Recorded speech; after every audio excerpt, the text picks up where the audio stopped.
आइए तुलसी Tapovan YouTube channel में मैं हृदय से आप सभी का स्वागत करता हूं।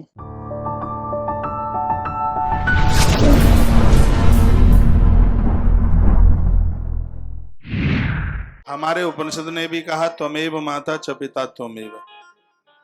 यह भारतीय संस्कृति है जहां नारी को इतना आदर दिया है।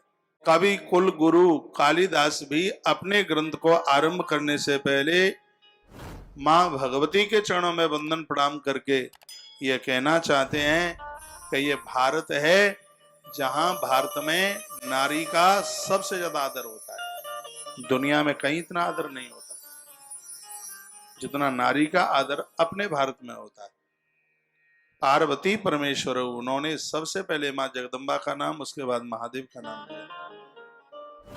दूसरे शब्दों में सुना जाए तो पार्वती श्रद्धा है और शंकर विश्वास है।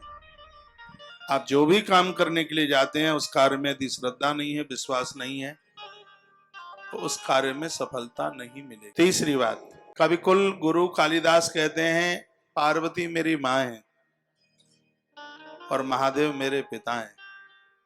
वह जगत को बताना चाहते हैं कि माता पिता के चरणों का आशीर्वाद लेकर आप जो भी कुछ काम करोगे उस कार्य में आपको सफलता मिल जाएगी। तीर्थ यात्रा भी जाएं तो माँ बाबू जी के चरणों में वंदन प्रणाम करते हो। परमात्मा को पिता मान लो और देवी को मां मान लो। लेकिन एक बात और अद्भुत शायद आपने ना सुनी हो, हम भगवती राधा रानी को मां मान लें। राधा रानी हमारी मां बनने के लिए तब ही तैयार होगी जब हमने जन्म देने वाली मां को वंदन किया है, उसका अभिवादन किया, उसका सम्मान किया।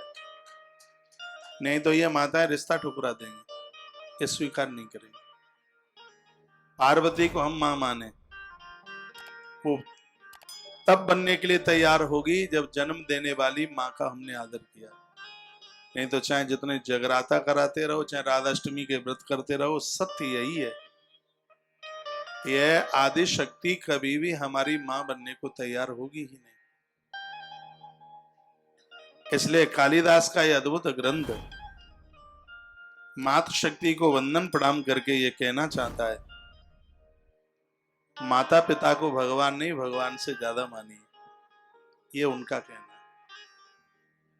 तीर्थ यात्रा में तीर्थ यात्रियों की कमी नहीं है। कहां कमी है? जहां देखो वहीं भीड़ है। दुर्गा जी का उपवास करते हैं, वैष्णो माता के चरणों में पहुंचते हैं, पौड़ी पौड़ी चढ़ता जा, जय माता दी रटता जा। लेकिन घर की माता के लिए घर में 2 रोटी नहीं है। अमरनाथ जाएंगे लेकिन पिता के लिए 2 टैबलेट नहीं है बुखार में देने के लिए। हमारे ग्रंथों ने इसका विरोध किया। भले ही मेरी बात आपको मलूक नहीं लग रही हो, अच्छी ना लग रही हो, लेकिन मैं कहूंगा ये बात, क्योंकि मैं इस अद्भुत ग्रंथ को सामने लेकर के बैठा हूं और यह महापुरुष कालिदास मेरा फेवरेट महात्माओं में से एक है जो डंके की चोट बात करता है। लिपि पुती बात नहीं है कालिदास जी की। तो खुद कहते हैं कि मैं मां जगदम्बा और भगवान महादेव को माता पिता समझ करके मैं उन्हें वंदन कर रहा हूं, पूजा कर रहा हूं। वो ये भी कहना चाहते हैं कि जब तक यह पुरुष नारी का आदर नहीं करेगा तब तक वह अपने किसी भी कार्य में सफल नहीं हो सकता।